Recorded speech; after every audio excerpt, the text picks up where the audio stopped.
Muy buenas noches. Tenemos la lectura de la liturgia de la palabra del quinto domingo del tiempo ordinario. Y la en el ciclo C, ¿no? Domingo 9 de febrero del 2025. Compartimos nuestra pantalla del misal popular.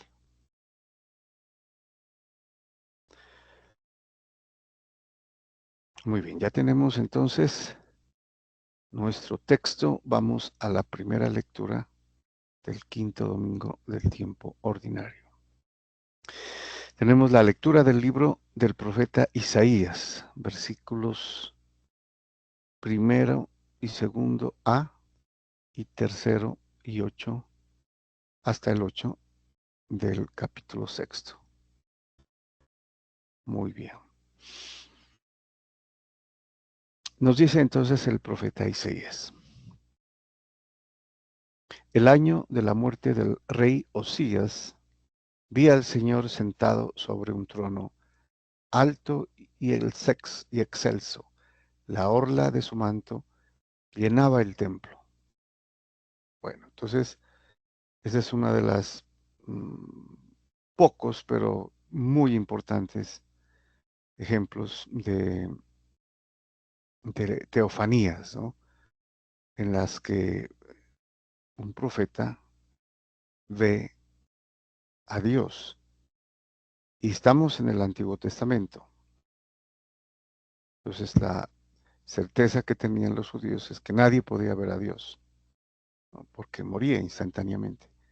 Pero aquí eh, nos dice que Isaías ve al Señor sentado sobre un trono alto y excelso.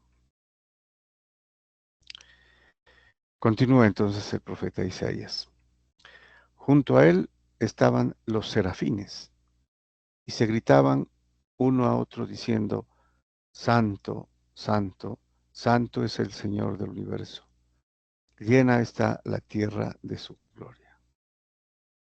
Muy bien, entonces ya sabemos por esta exclamación que hacen los serafines, que son seres angélicos, digámoslo, y que están eternamente adorando, ¿no? En este caso tenemos litúrgicamente hablando, ¿no? Esta exclamación del Santo, Santo es el Señor Dios del universo, que es precisamente el que en la Santa Misa católica conocemos como el Sanctus, ¿no? El Sanctus que se lee en la plegaria eucarística. Entonces, eh, aquí tenemos la certeza de que esto se hace, ¿no? También en el cielo. Y posiblemente el Benedictus, ¿no? Bendito el que viene en el nombre del Señor, Hosana en el cielo. Aunque aquí solamente está declarado el Santus o Santo. También es importante observar que Santo, Santo, Santo es un hebraísmo, ¿no? Es el superlativo de santo, quiere decir el santísimo, ¿no? Es el santo de los santos, lo más santo que hay. Obviamente Dios mismo, ¿no? Y también tenemos que hacerlo con referencia al santo de los santos, ¿no? Del templo eh, terreno, o sea, de la Jerusalén terrena, ¿no? Que era donde estaba el arca de la alianza, y donde los judíos veían a Dios, ¿no? Donde estaba Dios, tenían la certeza de que desde ahí se comunicaba a Dios. Era la casa de Dios, ¿no? Según ellos, terrenamente hablando. Bueno, temblaban las jambas y los umbrales al clamor de su voz, y el templo estaba lleno de humo. También, ¿no? Es importante, porque esto nos va a llevar a relacionar, ¿no? En el desierto, con el tabernáculo en la tienda, los judíos decía que Dios los acompañaba, ¿no? Mediante una nube de humo por el día, y una columna de fuego por la noche. Sabían que era Dios que los guiaba, ¿no? Y lo mismo cuando eh, había una revelación, ¿no? Entonces, este humo con el que se llena el templo, que es la parte, digamos, del Santus, el Santo de los Santos, y, y la recámara contigua, ¿no? Donde estaban todos los elementos para la liturgia.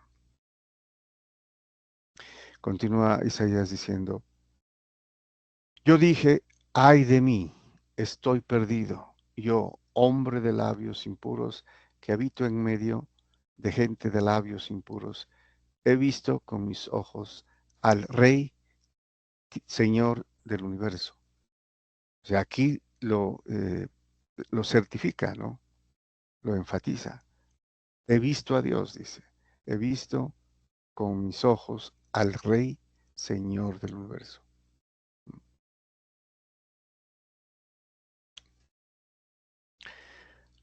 Uno de los seres de fuego, o serafines, voló hacia mí con una ascua en la mano que había tomado del altar con unas tenazas. La aplicó a mi boca y me dijo, al tocar esto, tus labios ha desaparecido tu culpa, está perdonado tu pecado.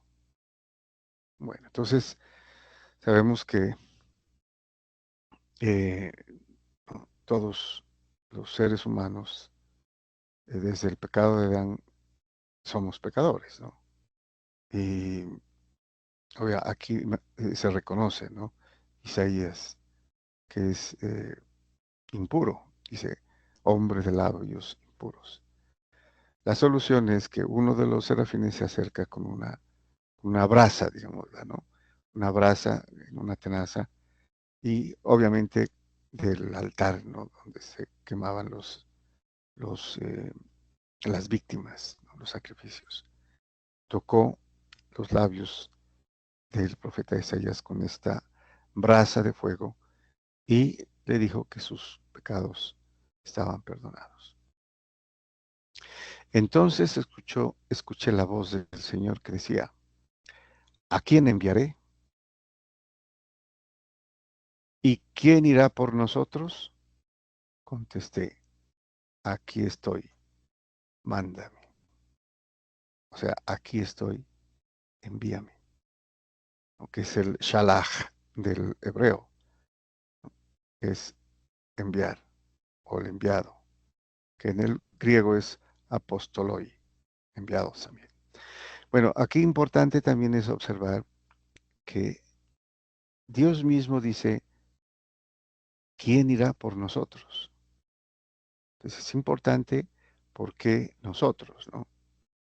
Porque habla Él nomás, es Dios. Entonces Él escucha la voz, dice, ¿quién irá por nosotros? Ese nosotros es importante. Podríamos aventurar, ¿no? Decir que se refiere a que están las tres personas de la Santísima Trinidad ya allí, ¿no? Porque es Dios. Y Dios es tres personas, Padre, Hijo y Espíritu Santo. Esa es una de las posibles respuestas a esta inquietante pregunta, ¿no? ¿Por qué no dice quién irá por mí, sino quién irá por nosotros? No pueden ser aquí de estar involucrados los serafines, ¿no? Los ángeles, que es enviar a alguien, ¿no? En nombre de Dios. ¿Qué será Isaías, ¿no? Finalmente, por eso él dice, aquí estoy, mándame. Muy bien, vamos al Salmo responsorial. Tenemos el Salmo 137, cuyo responso es, delante de los ángeles tañeré para ti, Señor.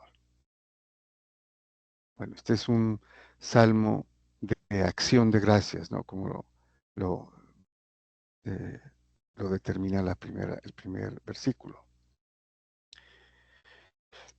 Te doy gracias, Señor, de todo corazón, porque escuchaste las palabras de mi boca. Delante de los ángeles tañeré para ti, me postraré hacia tu santuario, que es el templo. Daré gracias a tu nombre por tu misericordia y tu lealtad, porque tu promesa supera tu fama. Cuando te invoqué me escuchaste, acreciste el valor de mi alma. Bueno, aquí están dos de las más importantes propiedades de la divinidad, ¿no? La misericordia y la lealtad o fidelidad, ¿no? La misericordia es el amor divino, el amor que a pesar de todo se entrega, ¿no? Que es el amor de Dios. Y la fidelidad, que es cumplir siempre las promesas, ser fiel. Y Dios ha sido fiel con su pueblo, a pesar de las infidelidades que cometió contra Dios. Continúa el salmista. Que te den gracias, Señor, los reyes de la tierra. Al escuchar el oráculo de tu boca, canten los caminos del Señor, porque la gloria del Señor es grande. Entonces, aquí no solamente da gracias, ¿no? Eh, ya es la tercera vez que pronuncia, ¿no? La acción de gracias, sino también que te den gracias los reyes de la tierra. O sea, todos, ¿no? Aquí pueden estar incluidos los gobernantes, todos los seres de importancia, ¿no? Y termina, tu derecha me salva, el Señor completará sus favores conmigo. Señor, tu misericordia es eterna, no abandones la obra de tus manos. Entonces aquí también termina con la misericordia, ¿no? Que es lo más grande de Dios. Dios misericordioso. El Gesed del, del hebreo, ¿no? Es la característica suprema, ¿no? De Dios, su misericordia. Bueno, y continuamos con la segunda lectura. Tenemos la lectura de la primera carta del apóstol San Pablo a los Corintios, capítulo 15, versículos del 1 al 11. Bueno, aquí es importante hacer una contextualización, ¿no? Antes de encarar la lectura, ¿no? O el texto. Eh, San Pablo estuvo en Corinto en su segundo viaje y obviamente podríamos decir que es el año 50, 51, 52. En este sentido no hay certeza, ¿no? Por eso en las descripciones del itinerario aparece entre el 50 y el 52. Entonces, él estuvo, pasó por Corinto y predicó, ¿no? Predicó de viva voz, oralmente, porque no había nada escrito, ¿no? Entonces, todo lo que él escuchó a los apóstoles, ¿no? Y porque los apóstoles confiaron en él, le impusieron las manos y él ya se sintió seguro de salir, ¿no? Entonces, esto es importante, primero. Y lo segundo es que estamos ante el texto de la carta que escribió San Pablo en su tercer viaje, y lo hizo desde Éfeso. Ya sería en el año 57, 56, 57. O sea, 5 o 6 años después de haber pasado por Corinto, escribe esta carta, ¿no? Eso es importantísimo. ¿Por qué? Porque vemos en el texto, y ahora empezamos la lectura, de la carta dirigiéndose a los corintios. Les recuerdo, hermanos, el evangelio que les anuncié y que ustedes aceptaron, en el que además están fundados y que los está salvando si se mantienen en la palabra que les anunciamos. De lo contrario, creyeron en vano.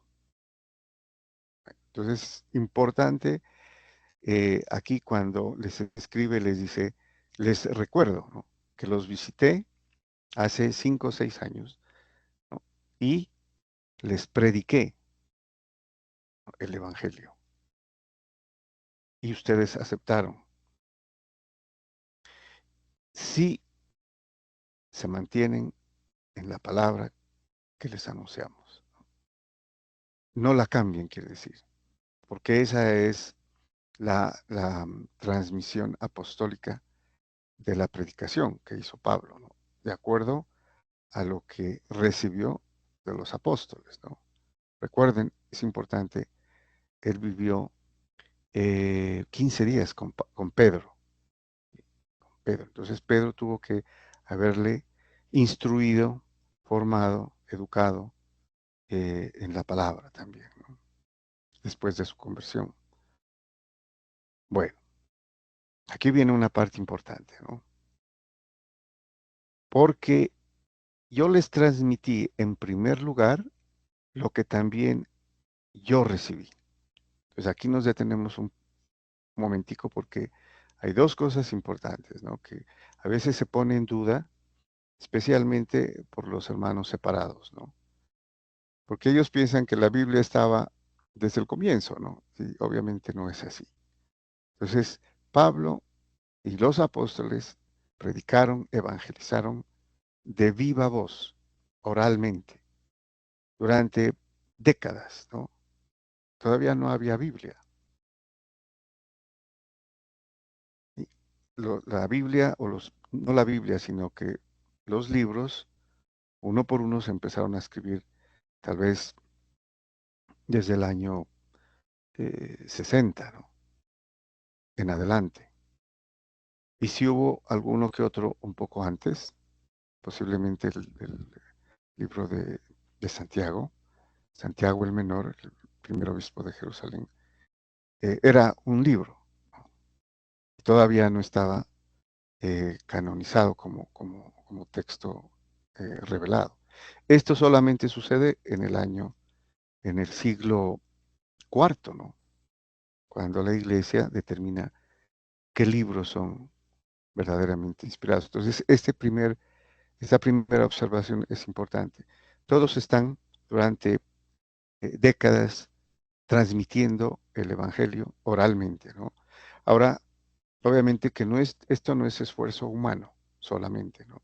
Es el Espíritu Santo el que garantiza que lo que recibieron los apóstoles como testimonio de la vida de Jesucristo, ¿no? Sus palabras, sus enseñanzas, sus milagros, todo lo que hizo durante 3 años, ¿no? Ellos lo transmitieron, ¿no? Después de pasar ellos a los demás, y así sucesivamente, ¿no? Hasta que se pudo poner por escrito. Pero esto es en realidad lo que se conoce como la tradición apostólica. Entonces aquí dice, yo les transmití en primer lugar, ¿no? O sea, lo primero que hizo es transmitirle oralmente, ¿no? Enseñarles, instruirlos, predicarles, explicarles. Y este término es importante, es la famosa paradosis, ¿no? Que es la tradición, se traduce como tradición. Yo les transmití, implícitamente está diciendo como tradición, lo que también yo recibí. Entonces aquí se completa la, la- la segunda cara de la moneda, ¿no? O sea, transmití lo que recibí, no otra cosa. Entonces, por eso dice, esto lo salva si y solo si se mantienen en la palabra que les anunciamos. Y obviamente aquí está implícito el Espíritu Santo, ¿no? Que no deja o impide que se enseñe otra cosa, ¿no? A pesar de que en el esfuerzo humano sabemos que si alguien cuenta una cosa a otra persona y está otra, se distorsiona, ¿no? Después de X número de personas que escuchan una narración, eh, luego pues habrá una distorsión tremenda. Pero acá pasaron décadas, ¿no? Inclusive siglos, y la acción del Espíritu Santo hizo que ellos transmitieran como tradición oral lo que recibieron, ¿no? Esa era la cadena de la transmisión de la tradición apostólica. Hasta que se pudo tener, pues obviamente, los libros que la iglesia consideró eh, revelados eh, por Dios, por el Espíritu Santo, y que fueron unos, ¿no? Los que tenemos, no otros, porque también se podían haber leído otros, se leían, de hecho, otros. Entonces, repitamos esta parte, porque yo les transmití en primer lugar lo que también yo recibí, que Cristo murió por nuestros pecados, según las Escrituras, y que fue sepultado y que resucitó al tercer día, según las Escrituras, y que se apareció a Cefas, que es Pedro, ¿no? Y más tarde a los 12. Después se apareció a más de 500 hermanos juntos, la mayoría de los cuales vive todavía, y otros han muerto. Después se apareció a Santiago, Santiago el menor, ¿no? El obispo de Jerusalén. Más tarde a todos los apóstoles. Por último, eh, se me apareció también a mí. Bueno, aquí una expresión que no aparece, pero que es importante decirla, ¿no? Dice, sí, lo dice, perdón. Por último, me salté este renglón. Como, como un aborto, ¿no? Se me apareció también a mí, pero hay un problemita. No es como un aborto, sino Jesucristo dice, por último, como a un aborto, o sea, a él, ¿no? Como algo, eh, digamos que indigno, no completo. ¿Por qué? Porque él perseguía a la iglesia, ¿no? En cambio, los apóstoles completos, ¿no? Con todo el testimonio que dieron de Jesús. Entonces aquí es importante esto. Por último, como a un aborto, se me apareció también a mí, porque yo soy el menor de los apóstoles y no soy digno de ser llamado apóstol, porque he perseguido a la iglesia de Dios. Pero, y aquí está el pero, ¿no? A pesar de todo, por la gracia de Dios soy lo que soy. Y su gracia para conmigo no se ha frustrado en mí. Antes bien, he trabajado más que todos ellos. Aquí se refiere a los apóstoles, ¿no? Porque ha viajado, ha sufrido, ha tenido tantos problemas, ¿no? En sus viajes. Aunque no he sido yo, sino la gracia de Dios conmigo. O sea, él no se vanagloria de él, que ha hecho tal vez más que los apóstoles, ¿no? ¿Sí? Pero no he sido yo, ¿no? Y aquí tiene mérito, obviamente, implícito San Pablo, ¿no? Es decir, no he sido yo, sino la gracia de Dios conmigo. ¿Qué es la gracia? Es el Espíritu Santo, ¿no? Que es el don, que es la gracia. Pues bien, tanto como ellos, tanto yo como ellos, predicamos así, y así lo creyeron ustedes, ¿no? Se termina diciéndoles, y así como lo que les prediqué, y ellos también predicaron, así lo creyeron ustedes. O sea, no cambien, no se vayan tras otros vientos de doctrina. Bueno, y terminamos con el Evangelio. Tenemos el Evangelio según San Lucas, capítulo 15, versículos del 1 al 11. Nos dice San Lucas, en aquel tiempo, la gente se agolpaba en torno a Jesús para oír la palabra de Dios. Estando él de pie junto al lago de Genezaret, vio dos barcas que estaban en la orilla. Los pescadores que habían desembarcado estaban lavando las redes. Subiendo a una de las barcas, que era la de Simón, le pidió que la apartara un poco de la tierra, de tierra. Bueno, aquí tal vez un par de observaciones, ¿no? Los pescadores, dice, están desembarcando. Quiere decir que ya terminaron su trabajo, ¿no? Y, y están lavando las redes, están terminando. Pero Jesús con la gente llega, ¿no? Y como en otra ocasión, para hablar, para poder tener más eh, ángulo, digámoslo así, ¿no? Para que lo escuchen y lo vean, subí a una de las barcas. Interesantemente, esta era la de Simón, que él obviamente escogió, ¿no? Podemos pensar, escogió, por una razón, porque aquí hay una analogía con Simón Pedro y la iglesia. ¿M? Él escogió la barca de Simón y le pidió que la apartara un poco de la tierra para poder predicar mejor.